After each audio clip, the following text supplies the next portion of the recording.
নমস্কার, আপনারা দেখছেন শিবম দাসের ইউটিউব চ্যানেল। আমি শিবম। কাল 4 রাজ্যের যে বিধানসভা নির্বাচনের ফলাফল বেরিয়েছে তা নিঃসন্দেহে বিজেপির পক্ষে স্বস্তিদায়ক। কিন্তু বিজেপির এই বিপুল ব্যবধানে জয়ের পিছনে বা নেপথ্যে ঠিক কোন কোন কারণগুলো কাজ করেছে সেই নিয়ে আজকে আমাদের ভিডিও। তার আগে বলে দিই, এই লোকসভা নির্বাচন মানে আসন্ন 2024-এর লোকসভা নির্বাচনকে কেন্দ্র করে বিরোধীদের একজোট হওয়া, আইএনডিআই বা ইন্ডিয়া জোট তৈরি করা আদৌ কি এনডিএ জোটের উপর কোনো প্রভাব বিস্তার করবে নাকি, এরকম অসংখ্য প্রশ্ন উঠেছিল রাজনৈতিক মহলে। কার্যত বলা হচ্ছিল এই 4 রাজ্যের বিধানসভা নির্বাচন হলো বিজেপির কাছে একটা অ্যাসিড টেস্ট কিংবা সেমিফাইনাল। কিন্তু সর্বশেষ যে রেজাল্ট আমাদের সামনে এসেছে, দেখা যাচ্ছে বিজেপি কার্যত ইন্ডিয়া জোট বা বিরোধীদের উড়িয়ে দিয়ে 3-1 ফলাফলে জয়লাভ করেছে। শুধু পাওয়ার মধ্যে কংগ্রেসের ভাগ্যে ঝুটেছে তেলেঙ্গানা বা সাউথের কিছুটা অংশের ভোট। আদতে সেই দিয়ে ইন্ডিয়া জোট মোদির বিরুদ্ধে 2024-এ কতটা কার্যকর হতে পারে সেটি এখন লাখ টাকার প্রশ্ন। তবে ঠিক কোন কোন ফ্যাক্টরগুলো বিজেপির জয়ে প্রধান ভূমিকা পালন করলো আমি বলে দিই। এই 4-5টা পয়েন্ট যেগুলো নিয়ে আমরা আলোচনা করব, তার মধ্যে আমরা হিন্দুত্ববাদ বা বিভিন্ন এই ধরনের ধার্মিক ইস্যু যেগুলো কিনা আলটিমেটলি বিজেপির পক্ষে বরাবর গেছে এবং যাবে, সেই বিষয়গুলো নিয়ে আমরা আলোচনা করছি না। একদম রাজনৈতিক 5টা পয়েন্ট আলটিমেটলি বিজেপির জয়কে ত্বরান্বিত করেছিল।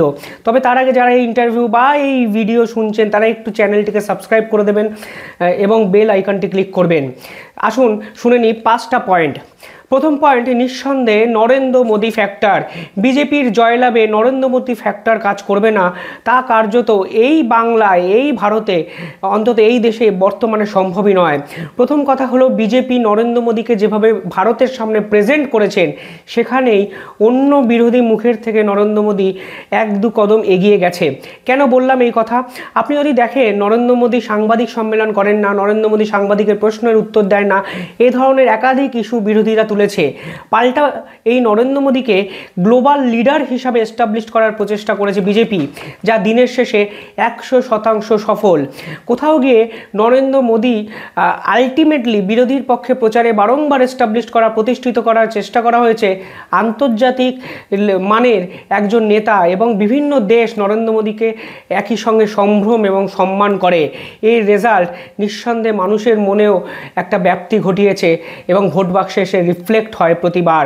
শুধু তাই নয়, নরেন্দ্র মোদীর নেতৃত্বে একাধিক প্রতিবেশী দেশের সঙ্গে সম্পর্ক থেকে শুরু করে বিদেশে সর্বশক্তিমান বিভিন্ন দেশ যেমন আমেরিকা সহ বিভিন্ন পাশ্চাত্য দেশ বা প্রাচ্যের বিভিন্ন দেশের সঙ্গে নরেন্দ্র মোদীর যে যোগাযোগ, যে আদান প্রদান, সেটি যে ভারতবর্ষকে আন্তর্জাতিক মানের বা আন্তর্জাতিক স্তরে 1-2 ধাপ এগিয়ে নিয়ে যাচ্ছে সেটি নিঃসন্দেহে বলা চলে। সেরকমই মার্কেটিং অন্তত বিজেপি দিনের পর দিন করে গেছে। ফলে শুধুমাত্র এই নির্বাচনের সেমিফাইনালের বিধানসভা ভোট নয়, আমার দৃঢ় বিশ্বাস আগামী লোকসভা ভোটেও এই নরেন্দ্র মোদী ফ্যাক্টর এবং এই নরেন্দ্র মোদীর যে গুণাবলী, যে আন্তর্জাতিক হওয়ার যে স্বীকৃতি বা এস্টাবলিশড অ্যাডভার্টাইজমেন্ট বিজেপি সফলভাবে করতে সফল হয়েছে, তার কিন্তু রেজাল্ট কিন্তু আগামী লোকসভা ভোটেও বিজেপি ভীষণ মাত্রায় পাবে। এবং বলতে দ্বিধা নেই, ইন্ডিয়া জোট কিংবা কংগ্রেস কিংবা এই সমগ্র বিরোধী জোটের মধ্যে একজনও মুখ আজকের দিন অবধি দেখা যাচ্ছে না যিনি নরেন্দ্র মোদীর সমতুল্য এবং অধিনায়কের সঙ্গে অধিনায়কের এই ব্যাটেল, এই লড়াইটা লড়তে প্রস্তুত। ফলে ইন্ডিয়া জোট বা বিরোধীদের এখনও অনেক কিছু হোমওয়ার্ক করতে হবে, অন্তত এই রেজাল্ট অন্তত সেটাকেই এস্টাবলিশ করছে। 2 নম্বর যে বিষয় সেটা হলো মহিলা ভোটার। আপনি যদি তথ্য দেখবেন বিজেপির এই 4টে রাজ্যের অন্তত সেমিফাইনালের বিধানসভা ভোটে মহিলা ভোটার একটা গুরুত্বপূর্ণ ভূমিকা পালন করেছে। আপনি যদি দেখেন মধ্যপ্রদেশের মতো রাজ্যে মহিলা ভোটারের সংখ্যা 26 মিলিয়ন, মানে প্রায় 2.5 থেকে 3 কোটি মহিলা ভোটার। বিজেপি কিন্তু প্রায় সমস্ত পরিমাণ ভোটই পেয়েছেন এই মহিলা ভোটারদের। আরও উল্লেখযোগ্য বিষয় কি জানেন? 5 বছর আগে এই মহিলা ভোটারদের যে সংখ্যক ভোট বিজেপি পেয়েছিল তার থেকে এবছর 2% বৃদ্ধি পেয়েছে। কেন বৃদ্ধি পেয়েছে? এখানেই হলো গ্রাউন্ড পলিটিক্সের নিখুঁত যদি বলা হয় একটা সমীকরণ। বিজেপি বিভিন্ন কারণে মধ্যপ্রদেশে একটু পিছিয়ে ছিল, যেটা হয় প্রাতিষ্ঠানিক বিরোধিতা একটা হাওয়া, শিবরাজ সিং চৌহানের বিরুদ্ধে নেতৃত্বের একটা গাফিলতি সহ বিভিন্ন ইস্যু। ঠিক সে সময় বিজেপি একটি স্কিম এই মধ্যপ্রদেশের জন্য এনেছিল। সেই স্কিমটার নাম হলো লাডলি বাহানা স্কিম। এই লাডলি বাহানা স্কিম কি? লাডলি বাহানা স্কিমে বলা হয়েছিল প্রথম 2 মাসে 1000 টাকা করে পাবেন ওই মধ্যপ্রদেশের মহিলারা, এবং পরের 2 মাসে দেওয়া হবে 1250 টাকা করে। ভোটের আগে কার্যত লাডলি বাহানা স্কিমের এই নগদের ট্রান্সফরমেশন যখন সরকারের পক্ষ থেকে করা হয়, বিপুল সংখ্যক মহিলা বিজেপির দিকে আবার ঢলে পড়ে এবং বিরোধী জোটরা কার্যত ধরাশয়ী হয়ে পড়ে এই একটা স্কিমে। শুধু তাই নয়, বিজেপির পক্ষ থেকে প্রমিস করা হয়, প্রতিশ্রুতি দেওয়া হয়, যদি ভোটে জিতে বিজেপি আবার সরকার গড়ে তাহলে প্রায় 3000 টাকা করে সরকারের পক্ষ থেকে বিজেপিকে দেওয়া হবে। এই যে মহিলাদের পক্ষে বিজেপি এই ধরনের স্কিম নিয়ে এলো বিভিন্ন রাজ্যে, আলটিমেটলি মহিলাদের তীব্র সমর্থন কিন্তু বিজেপি এই ভোটে পেল। শুধু তাই নয়, মধ্যপ্রদেশে একটা উদাহরণ দিলাম, ছত্তিশগড়ে খুব ইন্টারেস্টিংলি দুটো স্কিম করেছিলেন সেখানকার বিজেপির পক্ষ থেকে প্রচারে বারংবার বলা হয়েছিল গরিবদের জন্য 500 টাকায় গ্যাস সিলিন্ডার দেওয়া হবে, ফলে বিপুল সংখ্যক পিছিয়ে পড়া সমাজের মানুষের সমর্থন পায়। এবং মহিলাদের ক্ষেত্রে বলা হয় 12,000 টাকা করে বাৎসরিক ম্যারিড ওম্যানদের দেওয়া হবে, অর্থাৎ বিবাহিত মহিলাদের জন্য 12,000 টাকা করে বাৎসরিক একটি স্কিম ছত্তিশগড়ে বিজেপি সরকারের পক্ষে দেওয়া হবে। কার্যত এই যে ক্যাশ ফ্লোয়ের আদান প্রদান, এই যে মহিলাদের জনহিতকর কল্যাণকর কর্মসূচি আলটিমেটলি বিজেপির পক্ষে মহিলা সমর্থনকে এনে পড়েছিল। যদি এই রাজ্যে দেখেন, লক্ষ্মীর ভাণ্ডার থেকে শুরু করে একাধিক মহিলা ভোটারদের জন্য স্কিম সরকারের পক্ষ থেকে আলটিমেটলি কিন্তু ভাগ্য নির্ধারণ করে দেয়। অন্তত যদি জিওগ্রাফিক্যালি এবং খুব ঠান্ডা মাথায় ভাবেন, দেখতে পাবেন এই মহিলা ভোটার কেন্দ্রিক এই রাজনীতি বা এই স্কিমগুলো কিন্তু বিজেপির পক্ষে গেছে। 3 নম্বর, বিজেপির অর্গানাইজেশন স্ট্রেংথ। নিঃসন্দেহে এই নিয়ে কোনো প্রশ্ন ওঠার অবকাশ নেই। বিজেপি গ্রাউন্ড লেভেলে যেরকম রিসার্চ করেছে সেরকম কিন্তু অন্য কোনো দল করতে পারেননি। অন্য বিভিন্ন বিরোধী দলগুলো কিছুটা ব্যক্তিগত ক্যারিশমার উপরে ডিপেন্ড করেছিল, কিন্তু বিজেপি সম্পূর্ণভাবে সাংগঠনিক শক্তির উপর ডিপেন্ড করে। আপনি যদি মধ্যপ্রদেশ দেখেন, সেখানে নরেন্দ্র মোদী বিভিন্ন ক্ষেত্রে বিভিন্ন সংগঠকের জন্য বিভিন্ন স্কিম চালু করেছিলেন, যেমন মেরা বুথ সবসে মজবুত, এই ধরনের বিভিন্ন প্রকল্প বা এই ধরনের বিভিন্ন কর্মসূচি চালু করে যদি বলা হয় সংগঠনে জোর বাড়িয়েছেন। মধ্যপ্রদেশের নামটা এক্স্যাক্টলি বারংবার বলছি, কারণ মধ্যপ্রদেশের হাওয়াটা এবার একটু টলমলো ছিল বিজেপি সুযোগ বুঝে একাধিক কেন্দ্রীয় মন্ত্রীকে ভোটে লড়ার জন্য জোর করেন এবং তারা পার্টিসিপেট করেন। ফলে শিবরাজ সিং চৌহানের বিরোধে যে বিজেপির অন্দরেও একটা সন্তোষ, একটা ক্ষোভ জমা হয়েছিল, এতজন কেন্দ্রীয় মন্ত্রী পার্টিসিপেট করার জন্য, ভোটে প্রতিদ্বন্দ্বিতা করার জন্য, সেই ক্ষোভটা একটুখানি যদি বলা হয় প্রশমিত হয়।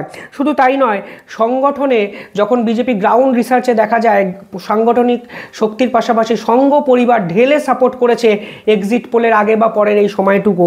আমি যদি দেখি একাধিক মন্ত্রী, যেমন কৃষিমন্ত্রী নরেন্দ্র সিং তোমার, প্রহ্লাদ সিং প্যাটেল, ফগন সিং, কৈলাস বিজয়বর্গীয়দের মতো দাপটে বিজেপি নেতার পাশাপাশি 4-5 জন সাংসদ এই নির্বাচনে প্রতিদ্বন্দ্বিতা করেন। এর ফলে সুবিধা হলো দুটো। এক নম্বর নিঃসন্দেহে সুবিধা হলো যে শিবরাজ সিং চৌহানকে শুধুমাত্র প্রচারের উপর বা ওনার প্রচারের উপরে শুধু ডিপেন্ড করে মধ্যপ্রদেশে বিজেপিকে লড়তে হলো না। এই সকল নেতামন্ত্রীরা নিজের জায়গায় যখন, নিজের কেন্দ্রে যখন প্রচারে গেলেন, তখন দেখা গেল আশেপাশের মানুষরাও উজ্জীবিত হয়ে গেল এবং আশেপাশে সংগঠনটাও কোথাও গিয়ে জোর হয়ে গেল। বিজেপির এই গ্রাউন্ড লেভেলের পলিটিক্স, এই গ্রাউন্ড লেভেলের রিসার্চ কিন্তু বিরোধী কোনো দল, নিদেন পক্ষে কংগ্রেস কিন্তু দেখাতে পারেননি। 4 নম্বর, নিঃসন্দেহে ব্যক্তিগত ক্যারিশমার পরাজয়। কংগ্রেসের একাধিক নেতা, মন্ত্রী এবং মুখ্যমন্ত্রী পদপ্রার্থী যারা হয়েছিলেন বা যারা মুখ্যমন্ত্রী ছিলেন, তাদের ব্যক্তিগত ক্যারিশমা কোথাও গিয়ে বিজেপির সাংগঠনিক যে দক্ষতা তার কাছে ধরাশয়ী হয়ে গেছে। আপনি যদি দেখেন, ছত্তিশগড়ে ভূপেশ বঘেল কোনোভাবে যে হারতে পারেন, আমার মনে হয় অতি বড় বিজেপি সমর্থকতা ভাবেননি। যেখানে ছত্তিশগড়ে কোনো কংগ্রেস বিরোধী হাওয়াই ছিল না। অদ্ভুত করা একটা বিষয়, ছত্তিশগড়ের যে সরকার গঠন হয়েছিল তা 5 বছরের কংগ্রেস সরকার, আগের 15 বছর বিজেপি শাসন করেছে এই রাজ্যে। তারপরেও এই রাজ্যে এই যে পরাজয় আলটিমেটলি কোথাও গিয়ে কংগ্রেসের নেতৃত্বকে ভীষণ মাত্রায় ভাবাবে। কমলনাথ, মধ্যপ্রদেশের কংগ্রেস প্রার্থী, মুখ্যমন্ত্রী পদপ্রার্থী কমলনাথের যে প্রচার ছিল, মানুষের উপচে পড়া ঢল, কমলনাথের ব্যক্তিগত ক্যারিশমা কোথাও গিয়ে সাংগঠনিক দক্ষতার কাছে এক্ষেত্রে হেরে যায়।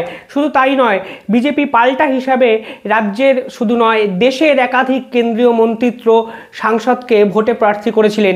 এর ফলে একটা সুবিধা বিজেপি পেয়েছে, যেটা হলো কমলনাথকে যখন একাই সমস্ত নির্বাচনী কেন্দ্রে দৌড়াতে হয়েছে, ঠিক তখনই বিজেপির এতজন মন্ত্রী প্রার্থী হওয়ায় তারা নিজের কেন্দ্রের পাশাপাশি কেন্দ্রের মানে নিজের কেন্দ্রের যে আউটসাইড কেন্দ্রগুলো আছে সেখানকার সংগঠন, সেখানকার কর্মী মানুষদেরও কিন্তু উজ্জীবিত করতে পেরেছেন। এই মাস্টারস্ট্রোকটা বিজেপি দিয়েছেন, যেটাই মনে করছেন রাজনৈতিক বিশ্লেষকরা। শুধু তাই নয়, রাজস্থানের মুখ্যমন্ত্রী অশোক গেহলোট, আপনারা সকলেই জানেন অশোক গেহলোটের বিরুদ্ধে সোকল্ড কোনো দুর্নীতির অভিযোগ সেখানকার বিজেপি শাসকরাও করতে পারেননি। কিন্তু উল্লেখযোগ্য বিষয়, অশোক গেহলোটের যারা দলের বিধায়ক ছিলেন তাদের বিরুদ্ধে একাধিক দুর্নীতির অভিযোগ করেছেন সেখানকার মানুষ, সেখানকার বিরোধীরা। ফলে অতি সজ্জন মুখ্যমন্ত্রী কংগ্রেসের হওয়া সত্ত্বেও এবং তার বিরুদ্ধে কোনো অভিযোগ না থাকা সত্ত্বেও অশোক গেহলোটের ব্যক্তিগত ক্যারিশমা এক্ষেত্রে ম্লান হয়ে যায় সাংগঠনিক দক্ষতার ক্ষেত্রে।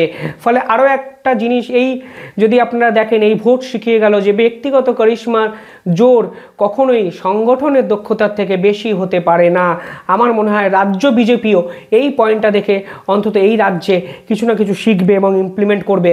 দুর্নীতির ইস্যু, এই বাংলায় যখন দুর্নীতির ইস্যু আলটিমেটলি পুরো নির্বাচন থেকে শুরু করে গ্রামীণ বিভিন্ন ক্ষেত্রে গ্রামীণ নির্বাচনে প্রধান ইস্যু হয়ে দাঁড়াচ্ছে, তখন দেখা যাচ্ছে বিভিন্ন দুর্নীতির ইস্যুতেও পাশের রাজ্যগুলো মধ্যপ্রদেশ, ছত্তিশগড় কিংবা রাজস্থানের মতো জায়গায় ভোট এবং ভোটের ফলাফল ত্বরান্বিত হচ্ছে।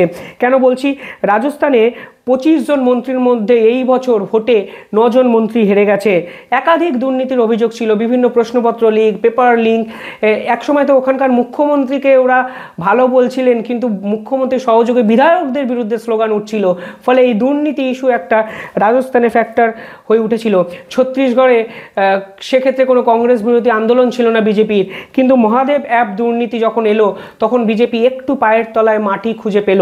সেই দুর্নীতির উপর ভর করে কিন্তু যাবতীয় বিরোধী আন্দোলন বিজেপি ত্বরান্বিত করেছিল এই সকল রাজ্যে। সর্বশেষ পয়েন্ট, অত্যন্ত ভ্যালিড পয়েন্ট, যেটা লোকসভা ভোটেও কার্যকর হতে শুরু করেছে, কাস্ট পলিটিক্স।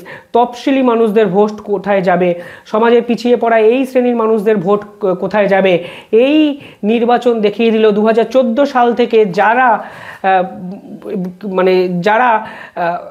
ভোট দিচ্ছিলেন বিজেপিকে, সেই ভোট কিন্তু বিজেপি ভীষণ মাত্রায় ধরে রেখেছে।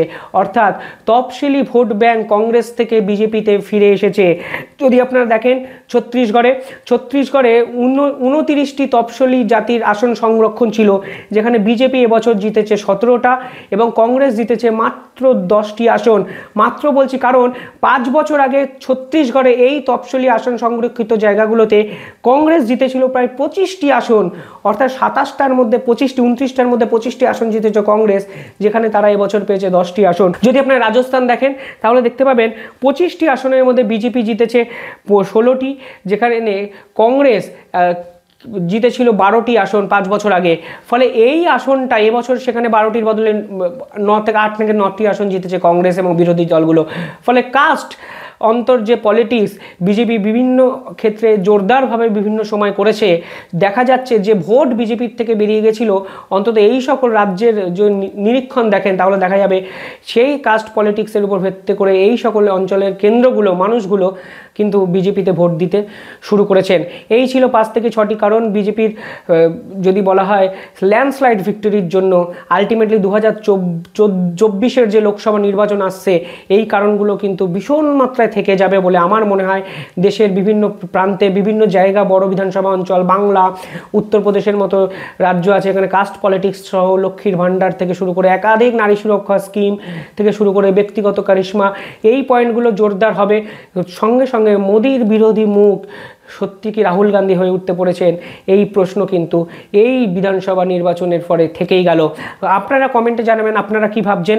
আমি একটা সামগ্রিক ধারণা দেওয়ার চেষ্টা করলাম, এর মধ্যে কোনো রাজনীতি দলের কোনো ছায়া নেই, কিন্তু রাজনৈতিক যে পয়েন্টগুলো উঠে এলো, নিঃসন্দেহে সকল রাজনৈতিক দলকেও এই বিষয়ে কিন্তু হোমওয়ার্ক করতে হবে, যদি 2024-এ এই এনডিএ জোট, এই নরেন্দ্র মোদী অমিত শাহ জুটিকে হারাতে তারা চান। ধন্যবাদ।